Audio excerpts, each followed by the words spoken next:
Hi guys, welcome back to Algebra. So today we're actually going to do a review of sections 9.4 and 9.5 together. These two sections go very closely together. They're both types of factoring, but they're two different kinds. So we're going to be factoring, but now we're also going to be solving quadratics, and I'll show you what I mean.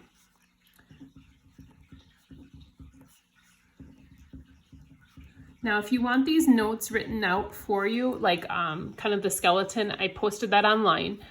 So feel free to print that if you guys want it. You don't need to. Obviously, I'm writing this as I go because I didn't print things off at school before I had to be out of the building. So our warm-up question is going to be practicing some factoring questions. So these are our two warm-up questions. So we want to factor these quadratics. So it should say factor. So for these, we have the two different kinds we've learned so far with factoring. We've learned how to factor using a GCF and the two sets of parentheses with the x and x. So hopefully you notice the difference between these two. First of all, you should always look and see, is there a GCF? So a common factor among all three terms. And if you look, there's no common factor among all three of these. There's an x that goes in the first two, but not the last. So I can't take a GCF out. So that's how I know not to use that GCF factoring. This one has that GCF. So I'll write that up here so we know to use that. So I look to see what's common among both terms. And in this case, hopefully you notice a 3, but also an x that are common. So I take the 3x and I pull it out. So I'm going to put it on the outside of the parentheses. Some of you guys were just writing down this number, which is good. You realize that was the GCF, but then you have to write the leftovers. And then some of you are just writing the leftovers. So this whole thing is what we have to do. So we write the GCF on the outside and then the leftovers on the inside. And what I mean by leftovers is when I divide each of these by 3x. So the 3's will cancel. X squared over x, it's just going to be an x. And then 6x over 3x, the x's cancel, and 6 divided by 3 is 2. So this is what we want to write as our answer. And again, some of you guys are writing some of it, but maybe not all of it. So just making sure you guys are kind of understanding what the answer should look like. So that's GCF factoring.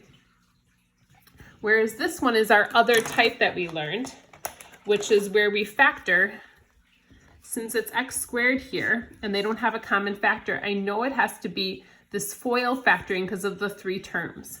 So x squared is going to be x times x. This is the kind where we want to multiply to get this number and add to get this one.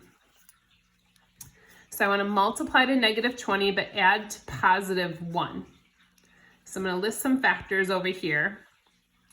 So 1 and 20, 2 and 10, 4 and 5. But I notice this is negative. That means one of these numbers needs to be negative in order to get the negative here. But then I want to add to get a positive. So that means the smaller number is going to be negative.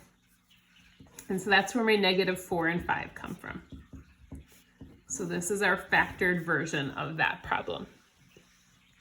So these are the two different types of factoring we used in the past few chapters. We're going to put those together today, but don't worry, they're not going to be like combined in one section of homework. So like I'll have different pages, and so the first part's going to be GCF, the second half is going to be this type of factoring. So just that you guys are aware, you won't have to try and decipher the difference at this point.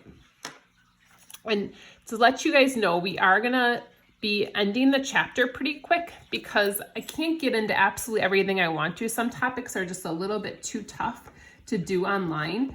So there's gonna be things that as geometry students, I'll probably review a little bit more with you guys next year on.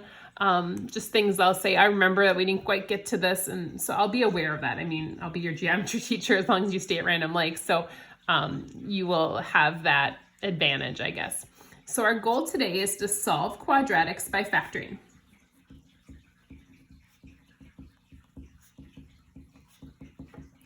And what that means is when you hear the word solve, it means I want an answer. So I want to find an x value.